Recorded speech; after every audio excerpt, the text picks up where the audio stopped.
Action here. Yeah, you can basically start. We might have a couple stragglers, but we can get started. This is 7:03. All right. Well, I think this is super cool that you guys do this. By the way, it's basically hopefully it won't feel quite like class, but it's like more class, and I think that's really admirable that you guys clearly want to learn and want to improve. So what I'm going to present today is it's basically I've kind of updated a presentation that I've made in the past, and it's called "Why You Should Join Student Media No Matter What Your Major."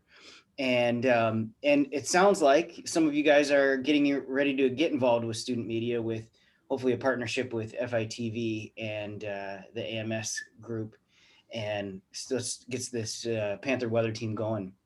So I'll kind of give you my spiel a little bit here. I've got a PowerPoint that I'm going to share with you if that's okay, um, and then. And then if you guys just want to chat about what the Panther Weather team could look like, what are some questions you guys have about that? How many, we'll just have maybe some time to chat about that, and hopefully this will be good. You have any questions or thoughts before I kind of kick into my stuff? All right. Um, okay, let me share. Now I go into full on like awkward professor mode where I try to remember exactly how to do this. Let's see. Oh, I don't think I can share. Am I? I gave you access You let me. to all participants. I need to. Do I need to? I've got a new computer actually. Allow apps. Let's see. Oh crud. Screen. No. Would this be under privacy? I think I need to give Zoom permission. Let's see. On that camera. Yeah, you would have to give Zoom permission. Someone had the same problem when we had to do presentations for my REU on Monday. They had to do permission, then they had to reboot their computer to get the permission to work. If you have it open in your taskbar, you can right-click it and then right-click its little startup again to run as administrator while it's still open. Yeah, see, I don't know computers well, so. Oh, here we go. I just needed to. Okay, click later. Let's see. Let me try it. Yes. I am looking forward to the end of like the awkward Zoom moments. I'm like anxious about going back to face, but I know it's going to be better, and we need to get over that. So, all right, here we go. A little bit about myself, just briefly. I've got a PhD from the University of Florida in mass communication. I kind of consider myself a journalism professor here.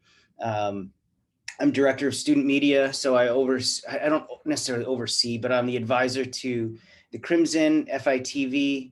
I help out with Kaleidoscope, which is our literary arts magazine, and then also what we're now calling Panther Radio, or they're creating some podcasts, Panther podcasts. We're kind of trying to reboot and rebrand that group. And I've been at Florida Tech for 11 years now.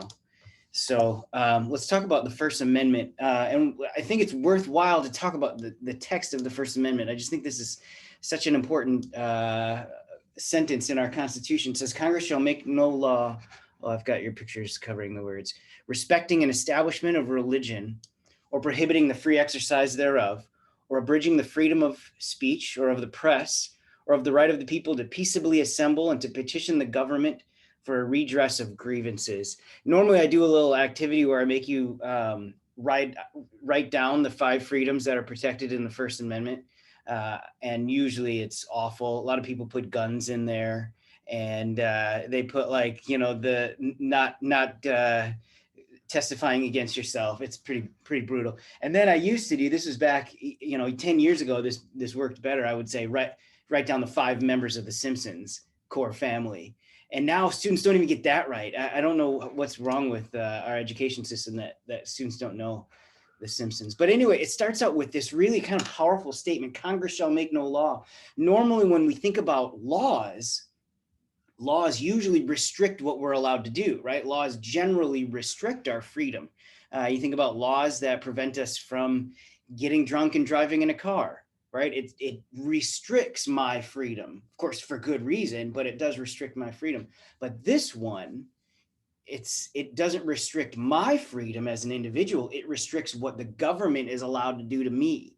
And you know, if you've watched Hamilton, you get this sense, right? They were fed up with the government overreach, and they were trying to create a space where people could make the choices that they want to make.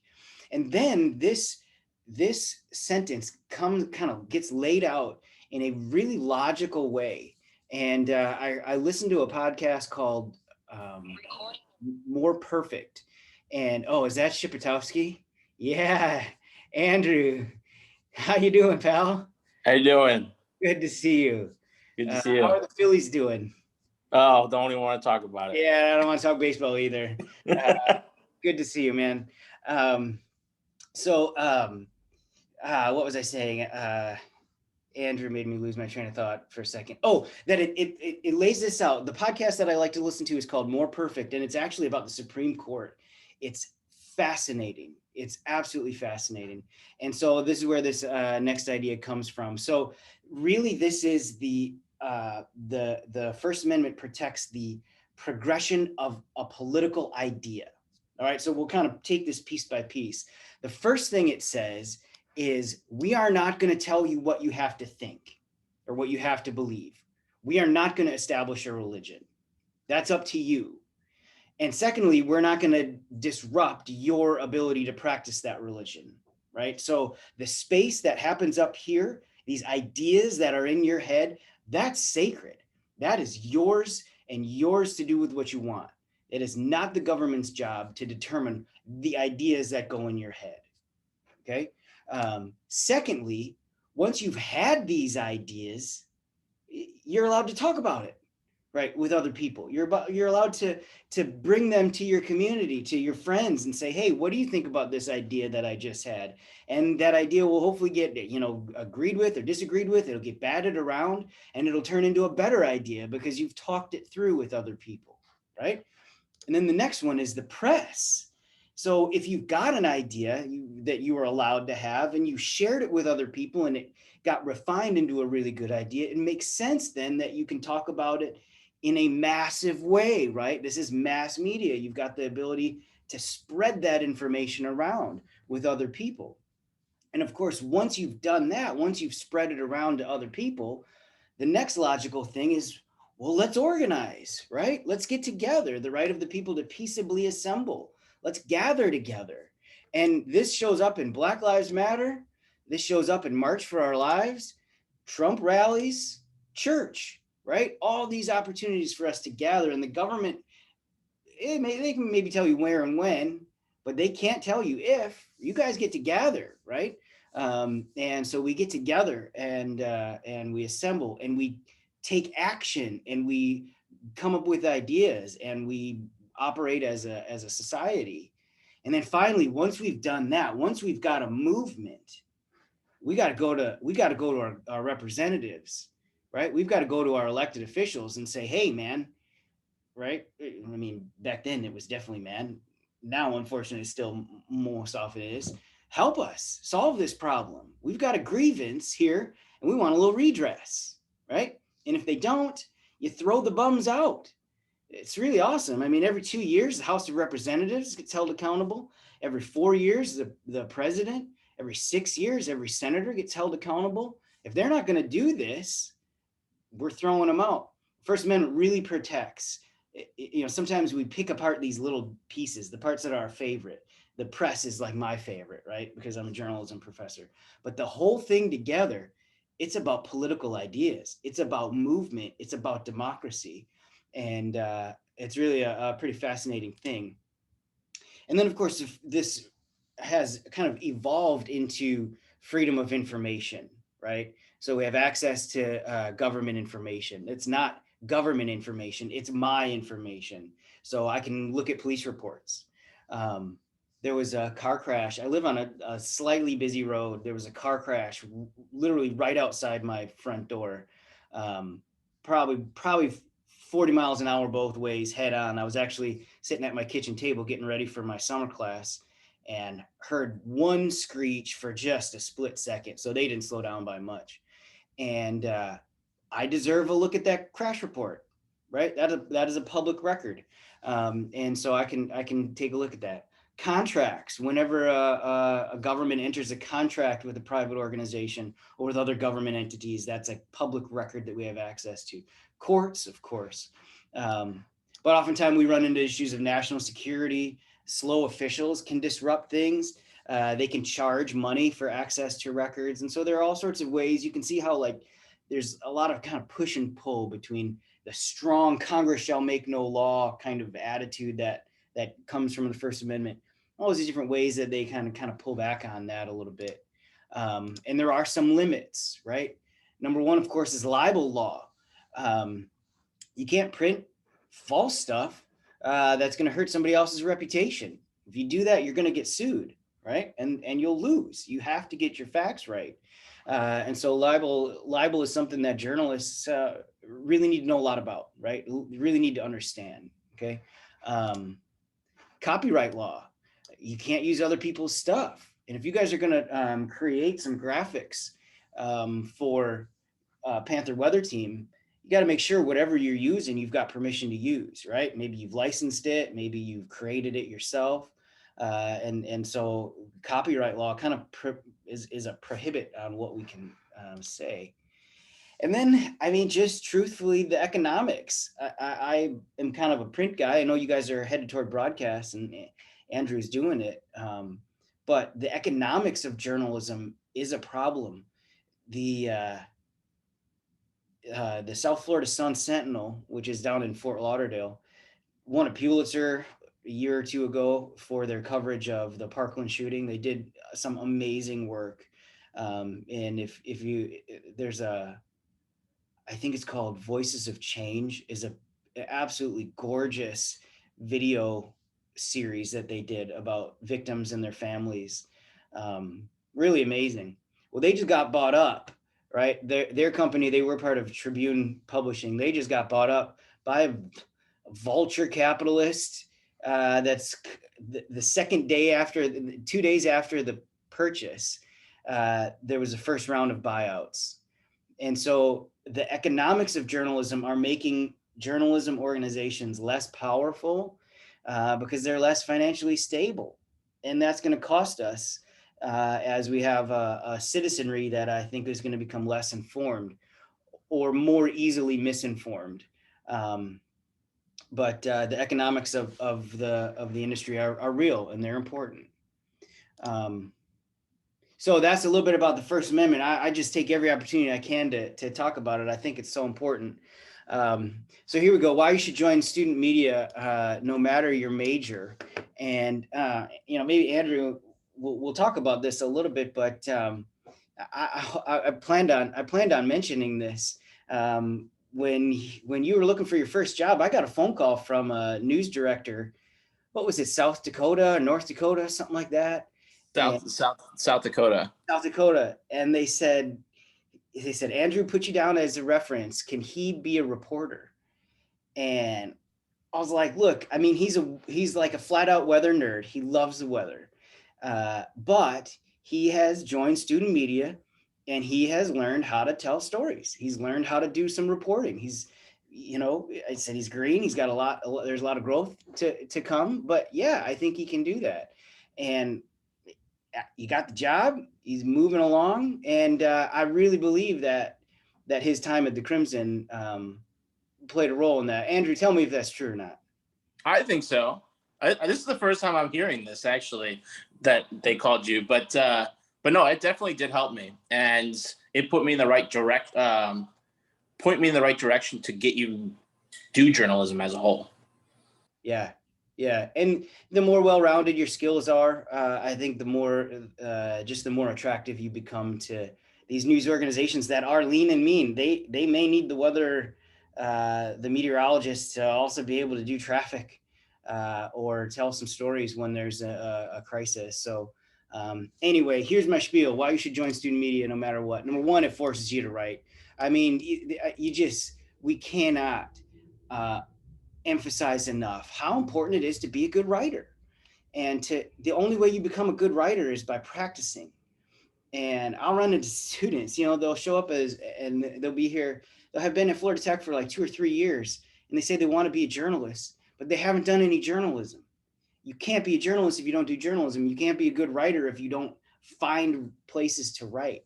And journalism, student media forces you to find something to write about, and your writing will get better the more you do it. So it forces you to write. Number two, it forces you to think about your audience. Does anybody know what this screenshot is from? Did anybody recognize? There's a documentary you should watch. It's on Apple TV. It's called Boys State. I don't know if you have Apple TV. I don't know, and I don't know if you can get a free trial of it anymore. They may make you just buy it, but it's really a remarkable documentary about kind of a mock government that got set up in Austin, Texas, and it's just a wonderful story. And it's heartwarming, and it's eye-opening about how our kind of divisive political system trickles down very quickly to even high school guys, kind of learning how to create their government. But anyway, writing, working for a news organization like student media forces you to think about your audience. So I'm going to throw a few things here in the chat. And so these are some ways for you to think about your audience. And when I teach journalism, I call these the newsworthy factors, right? These are the things that make an event or an idea or a fact newsworthy. And of course, when we talk about something being newsworthy, who do we mean it's newsworthy to? That's kind of a weird way to say it. Like who determines, who are we thinking would find something newsworthy? I'm saying this all awkwardly. What am I getting at? It's your audience, it's your readers, right? This is all about figuring out what is important to my readers, right? So these are 7 categories of newsworthiness that really should force us to think about our readers or your viewers, right? Depending on your media.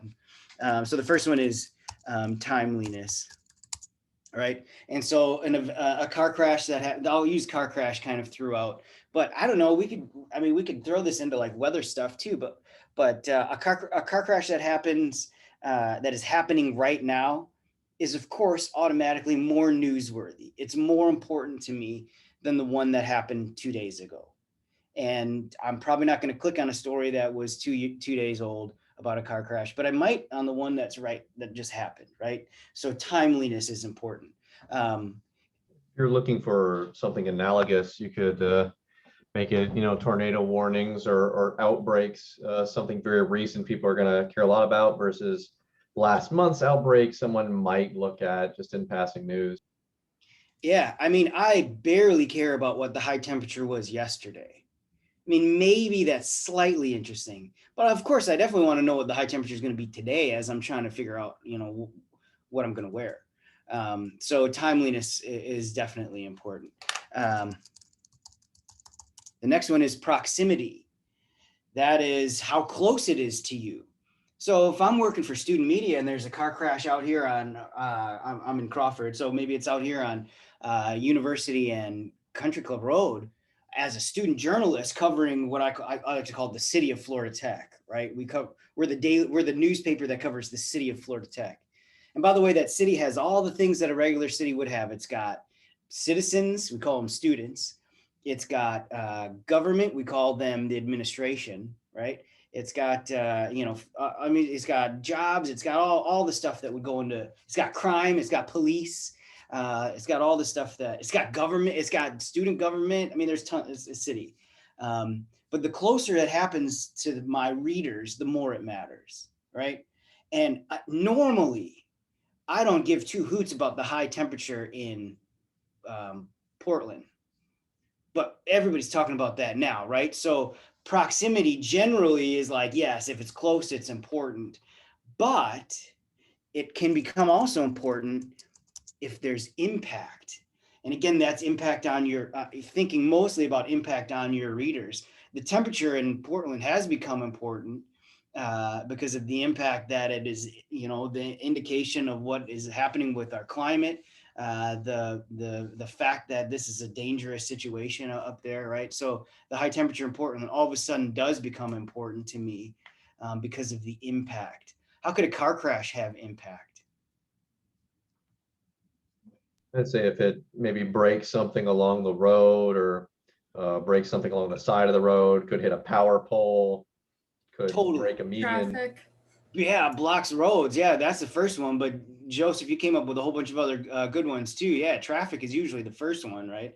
And so it is going to affect it. How is this news going to affect my audience? Remember, we're thinking about our audience. The next one is prominence. Let's see if I can spell it right. Yeah, I think I did. Prominence. This usually has to do with kind of like how important the people are in this, right? So if there was a car crash on, let's say we found out that there was a car crash yesterday on the corner of Babcock and Palm Bay Road, right? What is that? Maybe 2 miles from here. I don't know. It doesn't really affect me. There's not really that much impact. It's not really close, and it was 2 days ago. But we find out that it was President McKay, right? And we find out that he was just wearing his pajama bottoms and no shirt. I don't know. Like all of a sudden we would say, hey, this is somebody who's really famous in our, in the city of Florida Tech. There's prominence there. Another example is student athletes. If a regular Florida Tech student gets in trouble for, say, drunk driving, that probably won't make it into the newspaper. But if a student athlete does, it will. They're more prominent. It's kind of not fair, but it's kind of the way it is. They're more prominent. So who are the people that your readers think are important? The next one is emotions, right? So a car crash could have emotions if there were puppies in the car, right? We love puppies, or children, right? Some people love children almost as much as puppies. But whenever there's kind of that emotional pull to that, these are stories that rise up. So you can see how a car crash can definitely have emotion. We love this conflict, right? Whenever there's going to be a fight of some sort, how could a car crash have conflict? One or both of the drivers could not be so happy about the fact they got in a car crash. Yeah, and they might literally punch each other. I mean, that kind of road rage can happen, but also there could be legal conflicts. There could be conflicts over the city for not maintaining a safe road. There are all sorts of kind of ways for us to think about conflict. And again, these are ways to think about how your audience is thinking about it. And then the last one is novelty. What do you think I mean by novelty?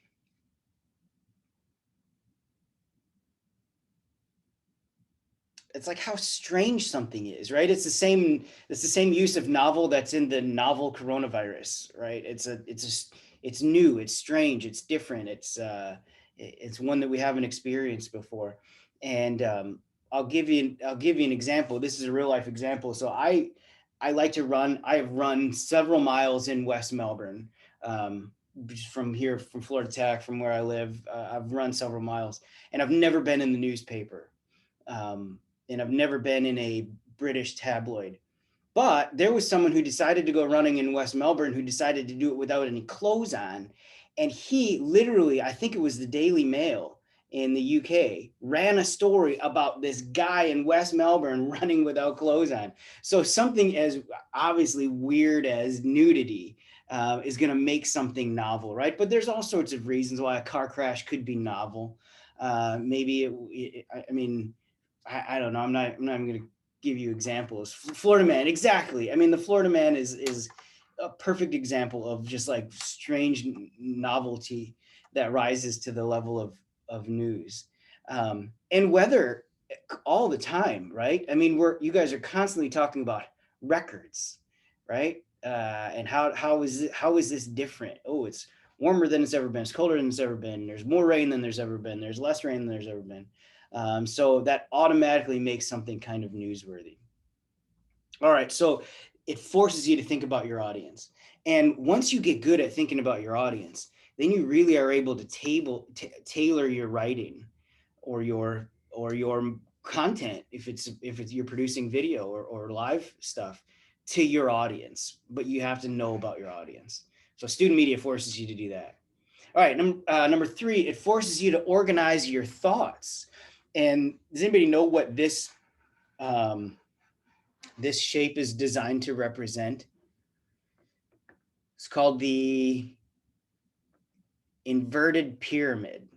All right, and this is the idea that especially when we're writing hard news stories, I mean, like, it was a car crash, there was crime, maybe somebody's been arrested for embezzlement. I mean, just like kind of straight at you news stories, nothing fun, nothing cute.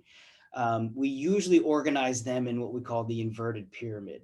And what the inverted pyramid means is that the first paragraph starts with the most important facts. Most important to whom? You, the writer? Most important to your audience. Audience. Yeah, right. We're still thinking about our audience, right? So the most important facts. And usually you'd kind of get you 2 or 3 most important facts, right? Car crash happened here at this time, 2 fatalities, or whatever, right? Your most important facts. And then you go, the next paragraph is kind of the next most important facts, right? You don't need to know this, but it's helpful to know. And then the next paragraph is the next set of important facts. And before you get down to these details that maybe are less important. There's a couple of reasons why we write this way. Number one, it allows people to kind of skim and get the important news. If they just read the headline and maybe the first paragraph of the story, maybe they have enough information to kind of be able to get on with their day and consume it quickly. The other reason, and this one's a little bit more historical, when news stories were really focused on print, it was all about making sure stories fit. And so editors could say, all right, these last 4 paragraphs, they're the least important. If you wrote it in inverted pyramid, I'm just going to delete them and leave the rest of the story, right? To make sure that there's room. If you didn't write in inverted pyramid, say if you wrote in chronological order and the editor needed to make the story shorter, she'd have to go in and figure out which facts are important. And it would take a much more kind of complicated editing process. So it forces you to think about your thoughts, right? How can I organize my story? How can I organize my paragraph? How can I organize my sentence to be more efficient? It forces you to organize your thoughts. It forces you to think critically. And I know this is, critical thinking is a little bit of a buzzword, but what it does is it forces you to solve problems. If you're going to publish a story, and the Crimson has done some relatively big ones. I mean, they did several years ago, a story about kind of cheating was rampant, especially within the math department. I want to say this was 8 years ago. And they interviewed about 20 people and gathered as many documents as they could and wrote a story. And you're the whole time you're thinking, what do I know? How do I know it? What don't I know? And how can I learn it? And that is a critical thinking skill, right? And if you don't think that way, you're going to end up writing a story that either has big holes in it because you didn't go gather the right information, or it's even worse, got things in there that you thought you knew, but actually you didn't. You got wrong. So it really does force you to think critically. Crimson is probably most known for the Title IX coverage that it did a couple years ago, maybe just a year ago. Man, 2020 has just completely destroyed my understanding of time. Anything pre-pandemic feels like 3 years ago, doesn't it? They finished up their work on that just over a year ago.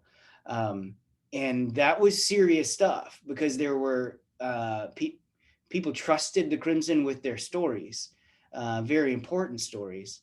And also they were making accusations. And so the Crimson had to think critically. How do we know this? Are we sure we know this? Are we using every sentence to make it clear how we know it and what we know? So it forces you to think critically. All right. Forces you to handle difficult situations. You will interview people like this guy, right? I don't know who he is. I just found I think I just found this picture on the internet. Does anybody recognize him? Is he like from a movie or something? I don't know, but he wouldn't want to interview him, right? But you might have to, right? If you're going to do a story about crime on campus, you're going to sit across the desk from the head of security.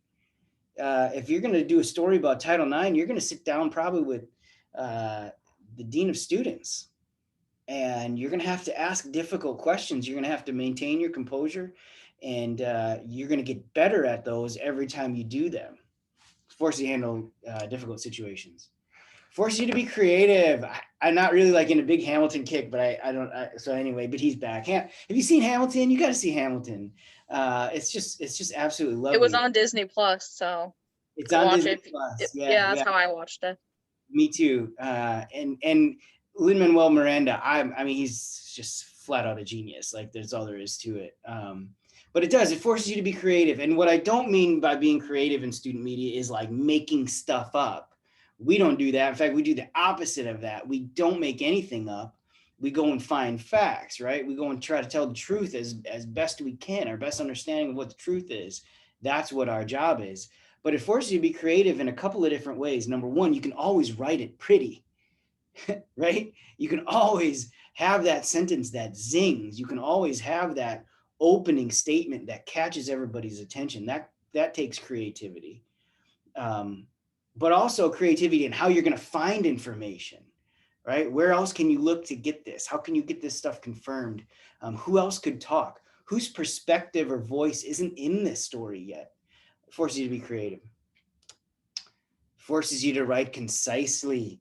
Any of you guys know the elements of style? Have you guys, anybody read this book? I wonder if I've got it on my shelf here. Yeah. So here's my copy of it, The Elements of Style. You can probably buy a used copy of it for 99 cents on Amazon.com. And I mean, the first 100 pages of it is just like these principles of good writing. And one of them that I really love, I'm going to read it to you. And if you're a scientist and if you're kind of engineering, this one might ring a bell, like kind of reverberate with you a little bit. This is the principles of composition number 17. He writes, omit needless words. Vigorous writing is concise.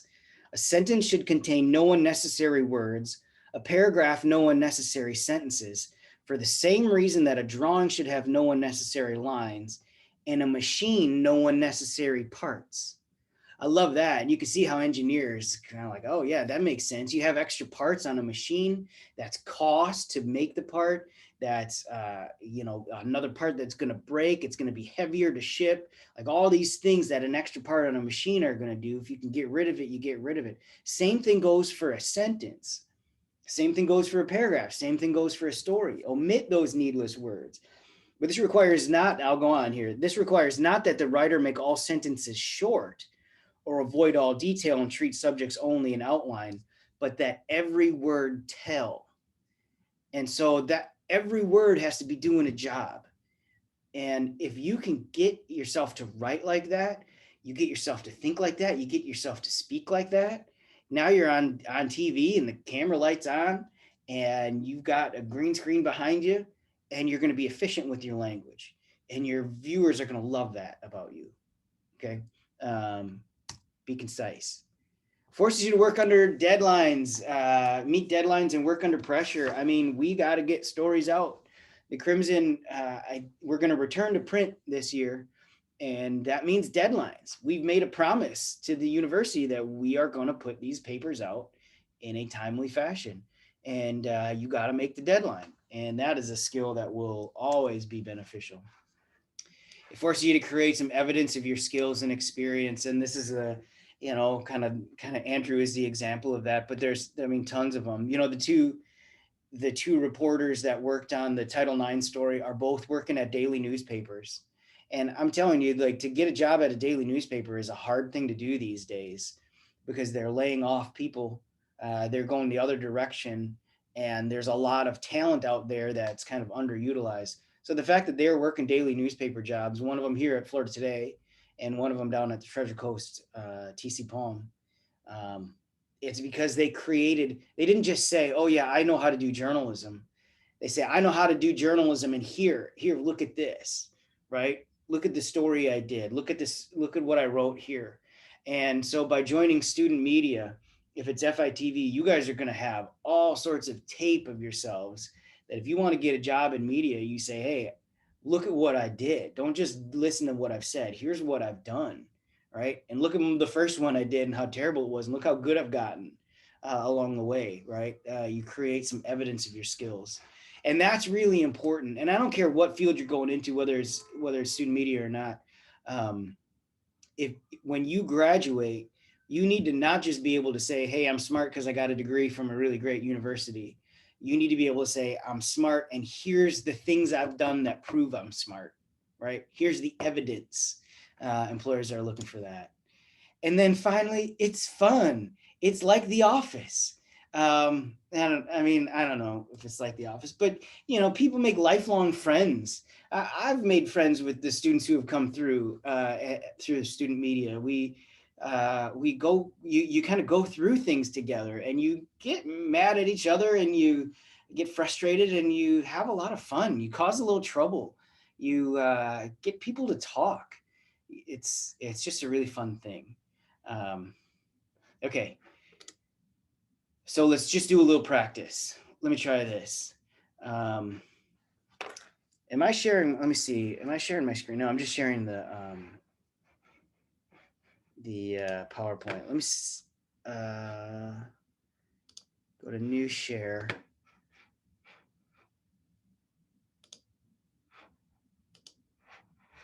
All right, can you see this Microsoft Word document? Okay, I'm getting some thumbs up. All right, so let's just kind of practice this idea of something being newsworthy. And so here's a story, and your job as a reporter is to figure out, what am I going to put in the first paragraph of the story that's going to go online as soon as you hear about this situation. Okay, as soon as you found out that this happened, what are you going to try to get on your website for your readers? All right, so here's our situation. Hopefully this will make sense. So the when, right? We kind of think about the who, what, when, where, why, the W's, right? The when, 8:47 a.m. on Tuesday. The what? A tanker truck overturned on the northbound off-ramp from I-95. It's in Palm Bay on Malabar Road. So we got the when, we got the what, we got the where. Find out that the truck was carrying 7,000 gallons of gasoline. We find out that the fuel was spilling on the roadway. We learned that Malabar Road is closed in both directions. We know that I-95 is open, but we also know that the traffic is moving slowly. We know that there were no other cars involved in the incident.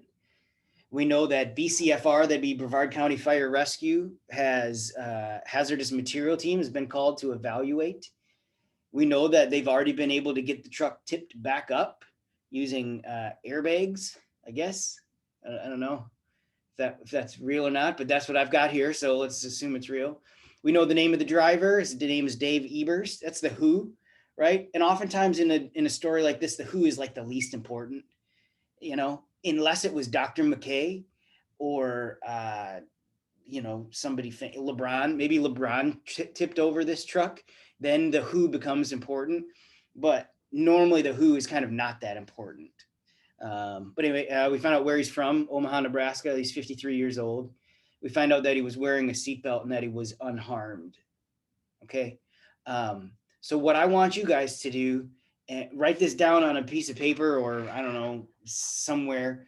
Write down what you think are the 3 most important facts from this list. Just write down the number. Right? So you might be like 7, 13, and 15 or something like that. Just write down the number, and then in a minute we'll throw it all into the chat, and we'll see what you guys came up with. What did you think was most important? Remember, for your online story, this is what you're going to put up on the website as soon as you're able. Okay? I'll give you 15 minutes. Just kidding. You don't need 15 minutes. I'll give you like 10 seconds. Okay, 15 minutes. I got another surprise emoji from Cassie. That's good. feel like when I do that, I'm doing things right. And is it all right with you if I just put it in chat whenever you say we're out of time? Yeah, sure. Let's do that on the count of 3. Let's enter it into chat. This should be exciting. 1. No, let's go backwards. 3, 2, 1. Oh yeah, cool. Good work. All right, here we go. We'll just go. Joe won. Joe was on it. He was excited. 239. Tanker truck overturned on northbound off ramp from I-95. It looks to me like everybody's got 2 in there. Hard to deny that the 2 is not the most important. And when I teach writing for media, when I talk about what is the most important part of a story, it's almost always the what. Rarely is it the who, right? Unless the who is famous. Most of the time, like the when and the where, I mean, yes, you've got to put that in there, and it's only newsworthy if it's close to me, and it's only newsworthy if it's within the time that matters. But really the what is what matters the most. And the why and the how are cool if you know them. A lot of times we don't know them. We don't know exactly why this thing tipped. So we can't even write about it. But the fact that you guys all put 2, and I even suggest like putting that first, right? The 2, many of you guys put the 2 first. All right, and then the next one we've got 3 in Palm Bay on Malabar. That's the where. I think having the where in there is really important. I would have accomplished the where with number 6. And I'm looking through your chat. I got 1 that has a 6 in there, 2 with 6s. Kelly was like, ooh, wait, 1, Yeah, 2. in retrospect, I definitely would have done 6 over 3. I think that's fair. 6 is like today's high temperature. That's what, if I'm, gonna grab my phone and maybe check Florida Today or Twitter or something before I leave, I kind of want to know, hey man, stay away from Malabar Road. So to me, 6 is the most important. 2 would probably be the second most important. And then I don't know, how many of you guys had 5? Looks like 1 with 5. Fuel is spilling on the road. Oh my gosh, you guys, this stuff is flammable. You know what I mean? Like, so my lead, I went 6, 2, 5. All right. And make no mistake, this is an art, and reporters from across the globe would look at this set of facts and come up with a different lead than I would. Right. So there's no right way to do it. But to me, this one makes the most sense. Right. So 6, 2, 5. Malabar Road is closed in both directions after a tanker truck overturned on a northbound off ramp from I-95. I've got the where built in, right? Because I say Malabar Road and I say I-95. So where is in there? I've got the when built in. How is the when built in? Present tense, right? Malabar Road is closed. I mean, it doesn't matter exactly what time the truck tipped over. It's closed right now. Don't go there, right? And then I say the fuel. I got to put the fuel in there. To me, that's crazy. All right. So, okay, you get this stuff. You're doing your reporting. You post this on the website. It's up on Twitter. Everybody knows, like, stay away from Malabar Road and I-95. It's dangerous. Traffic is clogged. You don't want to go there. So throughout the day, you do some more reporting. All right, you gather a little bit more information. I think I cheated by adding at Malabar Road into my number 2 here because I needed that in order to come up with only 3 facts or only 3 of these for my story. But basically, we got the same facts, right? Thursday morning, overturned at Malabar Road, Palm Bay, Malabar Road, and kind of combine those. 7,000 gallons of gasoline, fuel was spilling, Malabar Road was closed. I-95 is open slowly. The traffic is moving. Okay, good. Somebody's already reading ahead. Who is that? Kelly. Good job. The truck's up. We know it's Dave. We know they were saying wearing seatbelt. He was unharmed. We found out that they blocked the sewers to prevent gasoline from getting in there. We found out that it posed a safety threat. We found out that it could have caused an explosion. We found out that they evacuated the strip mall right along this area here There's a really great Cuban restaurant.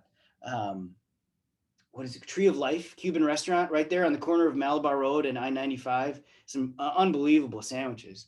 They evacuated that strip mall, and then we find out that, you know, by about 3 o'clock, everything was back to normal. So now I'm thinking, what am I going to put in the final version of the story, right? The one that's probably going to get read in print the next day. It's going to be in the Wednesday version of the newspaper. It's going to be that final copy that, you know, goes in the website forever and ever as the record of this event. And so let's do the same thing. What are you going to put first? And Kelly's already saying 18 could cause an explosion, right? Let's do the activity. Take 10 seconds and type your numbers in there. Which facts are you going to say are most important?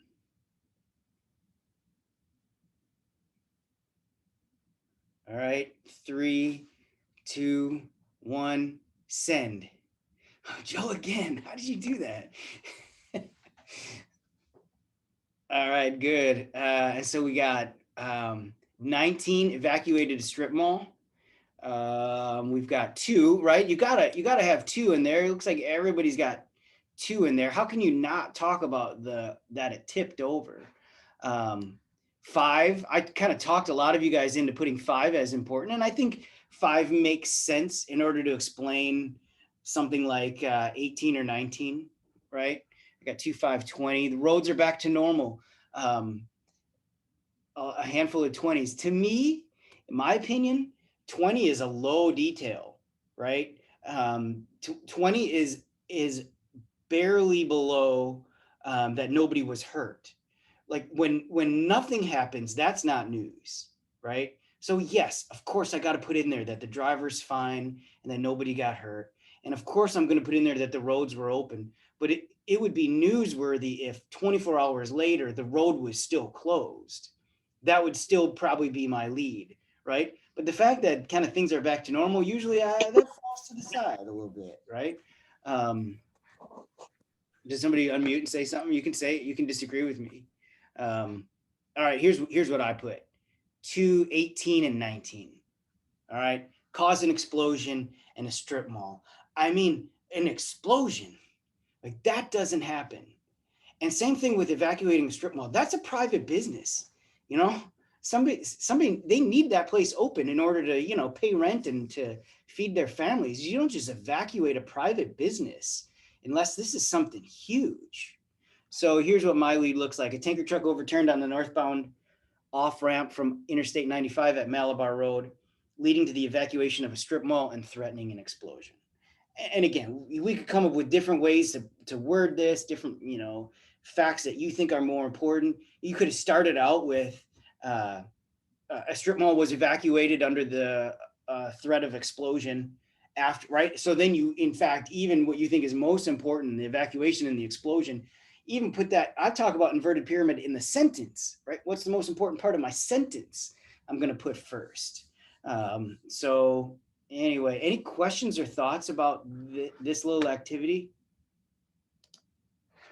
I think it's interesting how, like, you've got the little setup there of all this numbered facts, but you don't necessarily have to word it that way. You could shuffle an innumerable amount of combinations for a headline if you kind of reword each little piece once you've decided on the order that you think is the most important. Absolutely. And, you know, I mean, so this is sort of a fabricated exercise in that. I can really see how it's kind of art in its own way. Totally. I mean, oh, you can't see what I'm highlighting, but I highlighted, I forgot that I'm not sharing now, 1,000 gallons of gas. I mean, that, I can't even picture. Is 7,000 gallons a lot? Like it just has to be, you know? I mean, I'm picturing a gallon of milk times 7,000. That's gasoline. That's a big, and I didn't get leads, and I probably would have, right? If I wasn't doing this kind of contrived thing where I said you can only choose 3 facts, I may have fit that in there, right? It wouldn't have been hard to say a tanker. Oh, I've got I had a spelling or a copy and paste error. A tanker truck carrying 7,000 gallons of gasoline overturned, right? You could easily kind of squeeze that in. So anyway, Is that Stephanie Zautenbier? It is the man, the myth, the legend. How are Hey, you? how are you? Dude, it's been forever. It has. I think you took this class from me. I did. That's why it was bringing back memories. And I was having a good laugh because I'm not even kidding. I legitimately use this stuff all the time in work right now because I do customer facing deliverables for our new digital branch for oilfield services. So all I do when I create like press releases and when I'm writing like technical papers for everybody and writing case studies and stuff is I have all the like the nerds essentially other than me like take everything, they give me all the facts, and then I transcribe it from like pure data into a story that people care about. So that's like legit 40% of my job right now. That is awesome. Hilarious. It's hilarious. And it kind of helps me feel confident that I'm not just lying to students, you know, like as a teacher, sometimes you think like what I'm saying is really important. And then maybe they go out in the real world and say, it's really not, what he said is important, really isn't. I think this is. I think the skills of writing like a journalist, the skills of thinking about putting facts together in the most logical way, most important way, clear. Oh man, that's a skill that will pay off no matter what field you go into. So It's not even journal to your point. It's about making it that people care about it. It's a story that is important to people. And the first thing is knowing your audience, whether it's like journalism or, you know, a newspaper article or people who visit my website who know drilling already, right? Like once I have that target audience in my head, then you just write about it. And that's exactly what you're going over is know your audience. That's right. That's right. And that's why I teach this exact same lesson in SciTechCom. Probably you guys have taken SciTechCom. I mean, this is, if you're going to write a good proposal, this. If you want to write a good cover letter you want to have a good logical resume, this stuff, right? It's all there. Cool. Stephanie, good to see you. Or at least my picture. I just got done with yard work. I'm used to that, right? This feels like how we've lived, you know? I was like, you're not going to see me because yard work. Nope. I hear you. Well, do you guys have any questions? I mean, I'm out of material. I that's all I got for Oh, I tonight. found this very, very engaging. It's interesting to kind of pick at the ways you can represent already established data, so to speak. And that's definitely, I could see how that could be heavily influence making a broadcast for the weather, because you have a lot of information, but if you present it just as information, a lot of people aren't going to care and they're going to switch channels, and your producer probably won't like that. There's a balance between, and another, I was actually rewatching one of the broadcasts from, I think the first broadcast that I missed, and they were talking about as well how like you can't just give them all the information you have because you don't have time and they don't care and they don't know how it works. Like you can't present like all these types of fronts. They care about what's relevant to them and what's relevant to them now, and what they can, in a way that they can understand. So I think this is very, very poignant, even though you might not, think about it just from, well, journalism, how does that relate to my job specifically, unless I have to do broadcasting, which, as I understand, a lot of people who do broadcasting weather have to just be a reporter a good chunk of the time as well. Yeah, definitely. Well, what questions you guys have? Thoughts, ideas? Who I wants to have some questions for you, but those relate mostly primarily to me, so I can wait till the end, so to speak. Sure. Who wants to be part of the Panther Weather team? Yeah. All right. I'm seeing, I mean, of the hands I can see, I'm seeing most of them. What do we need to do to make that work, guys? Like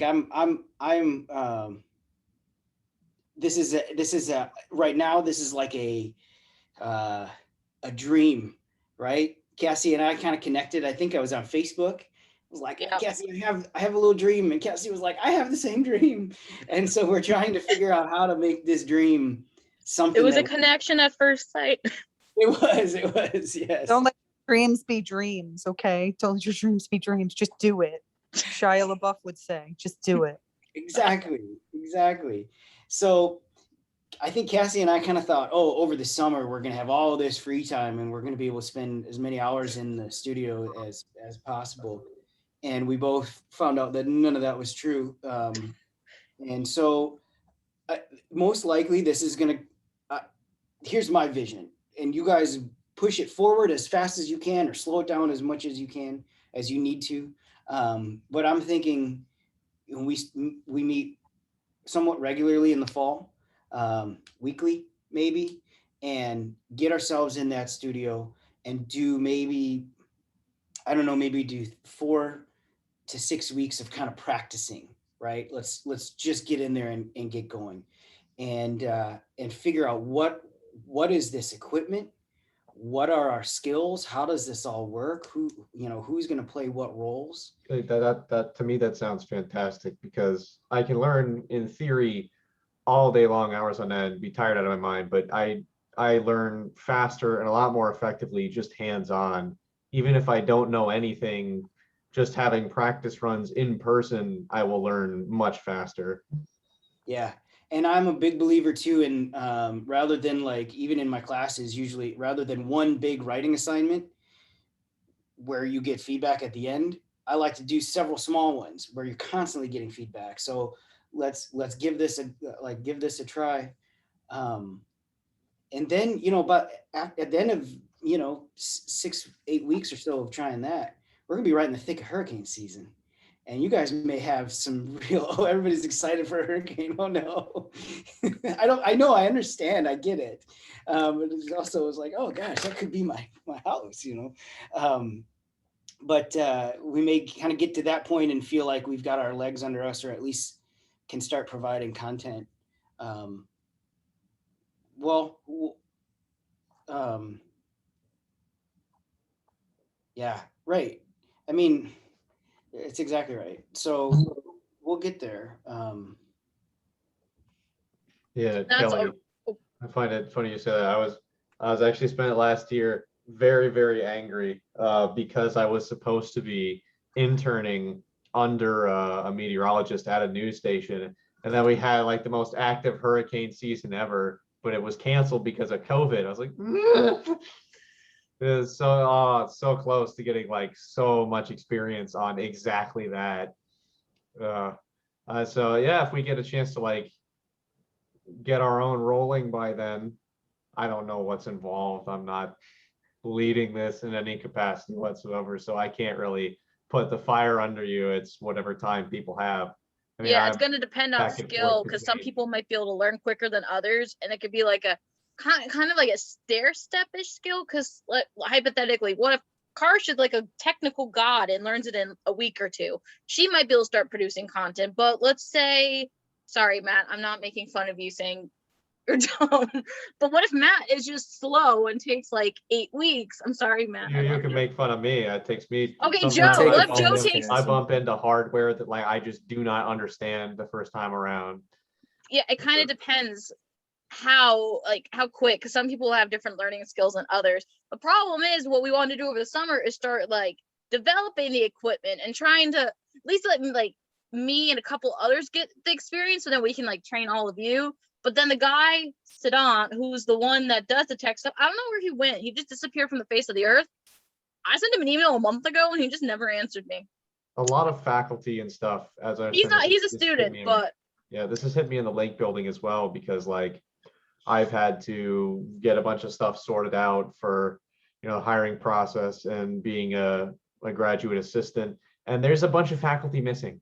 There's a whole bunch of people that are just gone over the summer. There's a lot of interdepartment communication that's not happening. Like we had like almost a month debacle over trying to get me keys, because like the only locksmith on campus was gone, and he like just got back like a week ago. And like the security department and the service department, not only switched jobs for like distributing keys, but they were also in the process of switching buildings and they didn't tell anybody. So there was all this stuff that like things had to be all over the place and no one was updated on that information. Me and I- Dr. P have great experience with security. Well, we it's- tried And the to go- Wi-Fi. Yeah, then throw in the Wi-Fi. Yeah, it is. Yeah. It is a little bit of a mess right now because security is taking over cards, and right now, it's like security wants to be in charge of cards, but IT has the technology, and campus services has always been the one who gave people ID cards. So and they are moving. Yeah, so it That's is going to be confusing. a little bit of a mess, but I think they'll get it all squared away by August. Yeah. Hopefully. Yeah. We're trying. I was trying to get back up there. The problem is because FITV, we need them to be able to learn the technology because we're trying to teach all of you the meteorological aspect now, just so that learning curve is out of the way, so you can focus on the technological aspect that you have to do hands-on for. Like we can do workshops, we can do all of this, and you can absorb the information, but the tech you have to be hands-on. There's no possible way to get around it. On that note, Cassie, I don't know if we're interested. I was just thinking of it because one of our limitations is like making the forecast itself and the material we have. There was some software I marked down from I think some of the workshops that they use in some of those studios. I wonder if maybe one of the things we could look into is It really how much it depends would on cost cost. for Yeah. how much it costs We've for been those looking. licenses, and if everybody's willing to maybe pitch in a bit, if it's even feasible, if it's within like a reasonable price range. The problem is the good technologies. We tried a free trial of WSV, that just burned in our faces. The temperatures were so tiny. Like I was trying to broadcast, I couldn't read them even with my glasses on. I took Oh, them off no. because the glare was so bad, but I couldn't read them at all. So That's Karsh, probably going to be a hard thing for me too, is because I have Mm. astigmatism, so they won't prescribe me contacts, so I have to wear glasses or just have something good enough to where I don't need them. see the screen's big enough. So Karsh ended up making I sent out email about like a month ago, like a PowerPoint with a bunch of templates that fixes every problem but like radar problem. That's the only problem that we're running into at this point, but like you can input temperatures into the graphic and it looks pretty dang good. She's gonna look at them a little bit more with the free trial after her Galapagos trip. Didn't you say that, Karsh? Yeah. So we have that for now. Yeah, once I get access to the Adobe Illustrator trial, I'll be able to create way better graphics and stuff. We're planning to make the most out of that 1 week. So Okay. Yeah, so I was trying Stigmatism people unite. I'm just saying. Hey. I was Thank like, you. but I I have learned what contacts. I astigmatism do was. wear contacts, but I have really bad astigmatism in one eye. So what would? My doctor just wouldn't give them to me, but I won't go on that tangent. Yeah, it's all good. But I remember- astigmatism unite. I saw this thing on Twitter that was like 2 photos, one if you have astigmatism, one if you don't, and I was like, wait, that's the normal way you see things? I thought that there Yeah, were yeah. supposed to be lines. I can't I thought believe everyone like saw lines. I can't believe most people don't get all those spikes on like Yeah. traffic lights at night. Those drive me But I crazy. refuse to get glasses. So Oh gosh. Anyway.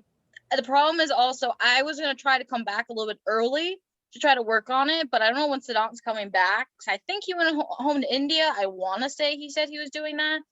I don't Kelly, think do you remember you were there? Did Saddam say he was going back to India? no, he said he had something though. I can't remember what it was, but he was like gonna be gone. I don't know what he was doing, I but can't there was remember a what he reason said. he wasn't gonna be able to get back for a couple of weeks. I can't remember what he said. It's bothering me now. it wasn't. said I don't know if it something. was a class or something, but it was something. You're right. I think it was some sort of research internship type of thing, Oh. but it was not India. No, I don't. No, it wasn't India. I don't know if it was what he Florida said. Tech or what, but he was like definitely gonna be busy. I know that. I forgot what he said. My brain just kind of. I was just like, Wi-Fi, please, the whole time. Yeah, though, because we went in and the Wi-Fi didn't work. But then we can't really do anything till Saddam comes back because we don't have access to it. Because he uses his laptop and connects it to the black box, I think. We could probably use any PC though. We just Yeah, need but to he has learn the for black once. box that has the software on it. It'll be the thing. Oh, Well, Yeah. first it was we didn't have the new key cards, then it was convincing security to let us in, and then it was the machines, and then it was the Wi-Fi. So It was a we need fun. the stars to really align this fall. really Hopefully appreciate we'll you get the guys weather handling stations all of too. this. It was I mean, we fun. got So- to see that was the air show day, and the planes were We like watched flying the right over planes, campus. yeah, It was we just, great. like, It was a sat great there. excuse to go down to campus. it was very fun. But I'm hoping to get back in there a week before. And because the studio's so small, what I am thinking is eventually I want to send out like an email and try to figure out people's schedules and try to do training in smaller clumps, because trying to do 15 people in there is not going to happen.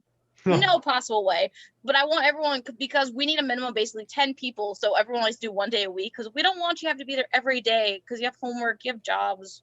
We're trying to make it And 1 day a week, We so could it's probably like make some teams. teams. And That's then what we're maybe trying put to do. some like With the leaders lead- who will be with more the available. quote unquote lead forecasters are like Yeah. the ones that have Yeah. more experience, and then I pairing guess it with it's up someone to you else. guys whether or not you want to have teams operate under the same lead so they can keep track of how much their group has learned, or if you want them to cycle leaders so they get like a Probably different gonna kind of keep it training under the each same time. ones, because we're gonna put one lead on each day, and then That would make it easier to keep track of like where you're at, so you don't have to go back. And over just the like same more routine ground. schedules. For yeah, I people. want to. The other question I actually had for Dr. Peters: what time would we be recording for doing a forecast? What time do you think we'd be going in there? Like at night, in And the morning? yeah, That's what how I want to ask. basically when do we have to have our forecast done for recording for a time period? Yeah.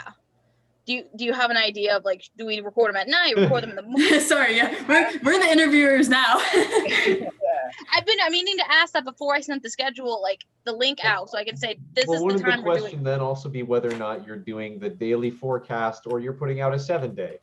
Well, there'll be 7 days in there. Karsh has a whole thing. That will be something we probably would start training in the fall, how to put the Okay. graphics together and all that. But you can use those the practice for what you send to your mentor. Yeah, we need the when, where, how.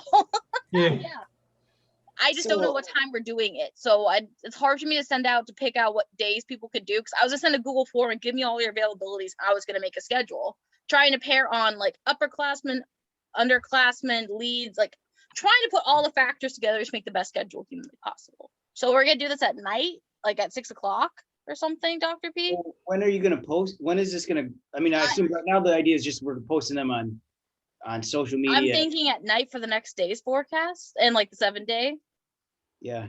I'm thinking that'll probably be the best. Like here's your forecast, kind of like the evening news kind of does it. So Cassie, let me tell you this. So when we do recorded stuff, which is rare, we put no currents in there. So you don't need radar for that. You're just looking at ahead stuff. So don't worry about any of that stuff. If you're gonna do it the night before, that's the way to do it, is so it's more next day beyond, nothing current. Okay. Yeah, that would make it a lot easier for us to put the graphics together, because essentially you can get your forecast done during the day. Like, I don't know, let's say Karsh and Joe are on the same shift. Do you guys want to both do your own forecast and then collaborate on it and then make a final forecast? It might be better, so you all still get your own experience doing the forecast, but collaboration, which is also a key thing. And people can meet like on I their have own no time. idea. and Yeah, you can stuff, meet on your like, own times, because, too. like coordinate it. Like Because if it's in a cohesive. PowerPoint, we basically, the other thing is maybe putting it into a Google Slides, because then that can update regularly. That's another thing, although I hate Google Slides. But You it might can be useful. convert it. We can You convert can it, because just that would be collaborate and then at the deadline say, okay, now it's PowerPoint because I yeah. agree with the Google I'm thinking Sheets that might complaint. be the thing. And then we probably do the recordings around 6, 7 o'clock ish. I just don't know. The other problem is seeing when can everyone, when Sedan or Alessandro can get in the studio also. True. I'm assuming they could probably do night, because most classes end by 6:15 typically. Yeah. Especially around campus and stuff. Like We'll have some coordinating to do. My hope is that relatively quickly the black box will become less of a mystery and more of something that, with one person as the meteorologist and one person handling the tech. Yeah, that's why I want 2 on each shift. From FITV. Because I feel like if they train us, we'll be able to figure it out enough. It feels like it's Pandora's box. The black box is just Pandora's box. What do you think? no, it'll be fine. I think we'll get the hang of it quicker than we're like planning for. Yeah, I'm thinking honestly, the 4 to 6 weeks I think is good to keep it open, but I think some people, based on I've known some of these people for 3 years, I feel like they can pick up a little bit easier than like two weeks ish. I think a big thing too is just like I don't know. I know some people are like, broadcast is what I want to do. They know it's their dream, but for some people it's gonna be more of like getting comfortable with it. Like they'll pick it up quick and then they just need to like work out all the like little awkward things. And work on your communication skills, because that's something Yeah, even if you for don't want me, to that's what it's broadcast, gonna you be. need that. You I need it need for to National remember Weather which Service. way to point on the green screen. I'm that person. That you won't probably need ever again, but it's a good skill to have because green screens are a lot of fun to play with. I love playing with green screens. It's just like, I wait, I'm actually pointing the wrong have. way. I'll have to sneak in and terrorize somebody during their broadcast because I have a green man suit, so no one will know what's happening. I could, Oh my gosh, I just bought this really cute shirt that I wanted to wear for it, not thinking about how it's like that perfect green and I will be like, look like I'm chopped off. I bought a cute shirt for it a couple weeks ago when I went up to Melbourne. It was this really cute pink shirt that was like $65 on sale for $20, and I was very proud of myself. I was so proud. My mom found it. I was like, ooh, I like this. Well, it seems No like Disney everybody's characters. pretty full on their schedules this summer with overhaul projects. Dr. P, I imagine you're pretty much got your hands full between this and the revival of Panther Radio and then Panther podcasts and all that. And then everybody's got like Cassie's got this and then her REUs and my second job now that I'm dying. everybody thought they were gonna have time this summer. I know, I definitely did, and now I'm busy like all the time. But It's a juggling act. It's fine. Who needs Yeah, Oh, to- it's this fall, good. I have bad days and good days. Like Tuesday, Thursday, rough, but Wednesday I only have one class. So like we'll just have to work it out with like people that Yeah, way. I want to start working out with the lead forecasters. I need to find one more that I'm kind of just going to secretly evaluate and see who I like based on forecasting but based on forecasting, because I've already asked basically all the upperclassmen. So based on forecasting skills, if you're doing what you need to be doing / communicating with me. So we'll find that out in probably the next couple of weeks. Once Yeah, do you have them picked? Okay, so you don't have them all picked out yet? I only Just have wondering. 3: Matt, you, and Karsh. Yeah, I was like, wait, who was the other one? Wow, we're upperclassmen. When did that happen? You're technically juniors and seniors. I know. That's terrifying. I But haven't even taken synoptic yet. Go easy both of on you are me. going into that this fall, which will help you. Dude, I'm with like a bunch of environmental science and like just different, like all the same thing, but different. And like some of them, synoptic and dynamic is one class combined together one semester. I was like, that's 2 years of my life. Oh, heck no. That would be horrible. But do you know, Dr. P, if Saddam might be around like the week before classes start? Do you have any idea when he's finishing? No, I don't know for sure, but I suspect he will. I know Alessandro and Brett are going to be back in town. Brett is former president of FITV, and now I think he's treasurer. So he knows the stuff too. He I don't knows know it, if he so- necessarily knows the black box, Okay. but I'm going to try to meet with them this week or next week and talk about, I mean, what can we do for space? In fact, I was in the Student Media Center space with Rodney Bowers the other day, and he looked at that big classroom and he's like, we should own this. And so what I'm dreaming is and he, by the way, when I mentioned Panther Weather Team, he was excited about that too. So what I'm dreaming is if we can get Bino Campanini on board, that guy makes things happen. Ooh, I love him. He's great. In whatever direction he makes them happen. So that cuts both ways, I think sometimes. But if we can convince them to give us that space, you know, maybe we can keep that studio kind of set up, and then we're not even really messing too much with FITV's space at all. You're not doing teardowns or anything either. Wouldn't know, right? Exactly. Yeah, perfect. That would be awesome. It's not quite as secure in that. I mean, if you get swipe back, I know they'll worry about their equipment, but we can figure out a way to kind of get that secure. We can also just keep the swipe access to me, just the lead forecasters, and still be there every day versus everybody type Yeah. thing. Yeah. As And Yeah, Yeah. details we'll have to figure out later. I mean, let's figure out what do we need. I mean, let's like if there's stuff we need to buy, let's figure out what it is and let's start asking. You know. Yeah, I'm gonna try to get in I have to talk to housing and beg Miss Ferry, please, Miss Ferry, can I come early? And just bat my eyes with her and hope, because otherwise it's expensive to come early. But I want to come in early, but I'll actually go in the studio. That's why I asked before I start begging Miss Ferry, make sure I can actually do this, because I don't want to waste Miss Ferry's time because she's a busy woman. Right. Before I start batting my eyes and say, please, because I want to try to get in there and try to get some work done. Because the other thing too is if I can get in there, I could Zoom broadcast while I'm in there. And at least it's not, obviously we still need plenty of hands-on, but give someone like an introduction if they want to see an introduction before they actually start. And those who are in Melbourne, Kelly. Yeah, just a rerun of what we wanted to do originally. Yeah, basically. and have people who are in Melbourne maybe come in that week, or Cheryl, Me or too. whoever will be in Melbourne that week. They'll come in and start suppose I'll doing Cam leave you will to it be- for more of the discussion. I've actually got to get going. But Dr. P, I need to remember to email you because I'm actually interested in adding you to my master's committee or someone you recommend, just since I'm interested in broadcast meteorology. One of my other advisors recommended it'd be good to have a balance of the meteorologist and someone from communication. So I'll hopefully talk to you more on that later. Sounds fun. I'll catch you guys later. Bye, Thank you. Joe. Bye. So yeah, I'll start talking to Miss Ferry as long as you know that at least somebody who can do something there that can actually work it out. I just Yeah. didn't want to ask her until I knew for sure. The other thing, I think it's just worth, I don't want to like slander the guys at FITV, but we kind of came to a realization that if you've got experience doing that, it will not take you long to kind of get your bearings on a slightly different system. And I guess this is my point too, is that I think once we are in there, relatively quickly, the technology will not be our challenge. The challenge is going to be telling good stories, creating good content, right? I mean, providing information that people want to need and when, and that's the fun stuff. The Which in technology. hurricane season is easy, relatively. At least you know what your story is. Exactly. Yeah, that's true. And this is also why I mentioned you guys in the past that do lifestyle stuff. So it makes it more interesting to the viewer and not so much, here's the weather forecast for tomorrow. Like, why are they watching? Exactly. Why do you care, right?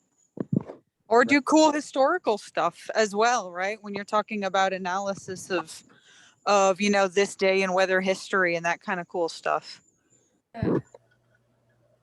Sports games for the weekends, dog walking. Sure. Even though people don't get. Right? I mean, your audience is students. Students need to know, can they longboard or do they need Surfing. Right? I mean, can they, is it going to be good surfing weather or Oh, sailing team. Yeah, my roommate sails. She always is asking me stuff. So, and I think Cassie's onto something too with the athletic stuff, right? I mean, Yeah, I anytime- worked in athletics for a while, so I could easily circulate that into athletics because they've asked me for forecasts before when I used to work there. So I can easily get that integrated. He'd be like, here, send it to my boss, and I can get that to all the coaches, which would give us more exposure. Cool. Well, it's getting close to my bedtime. So I mean, that's not true, but I mean, I'm probably going to wrap up here soon. What do we do next?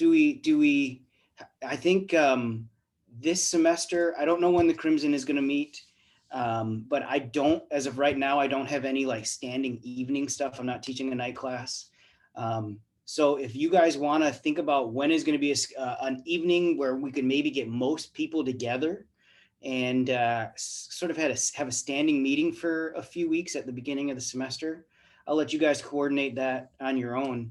And I'll coordinate that with FITV and figure out where we can get in. And I'm gonna talk to Dean Bowers and Bino and see if we can just kind of, I mean, if we just have our stuff in that room, like that's half of ownership. Like, what, you can't come in here. This is, don't you see our stuff? So we'll see what happens with all that, but that could solve a huge problem. If you guys get good at the tech, and if we can have a space and kind of some permanent equipment, if they would be willing to let us sort of own that. Can we like not buy off of them, but like buy the same equipment that we might need that they use and like get like the same exact stuff type thing? So I don't know how much of a budget we have is the I problem. think we should like check it out for ourselves first before we make decisions like that. Well, See yeah, I what know that. I'm just people saying in like. general. Well, so my vision is that in 2 or 3 years, there will not be them and us, that it's going to be, this is FITV has a Panther Weather team, right? And we've also got maybe a news team, and maybe we've got an entertainment team. And so I know right now it feels like, oh, like we're creeping into their territory and we want to try to, and they're thinking you're creeping in our territory. I don't want that to be like our permanent solution, that we're two separate entities. And so I don't think we need to do that. And, they got that equipment in the middle of the pandemic and have not ever used it. And I don't know. Then yeah, that wouldn't be an issue then. I don't know what their plan their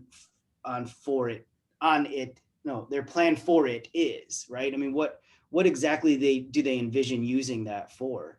And when something comes up that they want to use it, they want to live stream something, or, well, then yeah, come get it. We'll schedule around that, right? So let's just see. We'll take baby steps. We're going to make this thing work. I'm excited about it. Yeah, I think it'll work. I'll, in the meantime, talk to Miss Ferry and see if I can get in. I can email you and let you know. But it looks Thank like you a for lot of people will be- coordinating a lot of this. We'll start the coordination on our end, and I'll keep you in the loop on what's going on. This is so exciting. Yes. It's going to be great. It's work right now, but when we look back on this, we're going to be like, I was there at the beginning. Right. That's right. Well, they'll name buildings after us, I think. Yes. Andrew, really great to see you. Always. If you guys need anything, you always know where to find me. I find Andrew all the time. Yes, thank you for your input, alumni. Much appreciated. Yes, thank you. Thanks everyone for being willing to be involved in this. I appreciate it. All right. Good luck, Let's guys. Stephanie, it's great to see you again. Yeah, it was great chatting. I'll have to ping you on Facebook. Please do. I'm not really on Facebook much. All right, well, ping me else some other way. I don't know. I'll find I'll you. ping you on Facebook to get contact information, and then I'll ping you outside of it. How's that? Perfect. Let's do it. Now you know I'm going to message you in the next 5 minutes, just so that you have like real detail information. All right. I'll be looking for it. All right, I'll catch you guys later. Good luck. See you guys. Bye, everyone. Good night, guys. Night. Bye.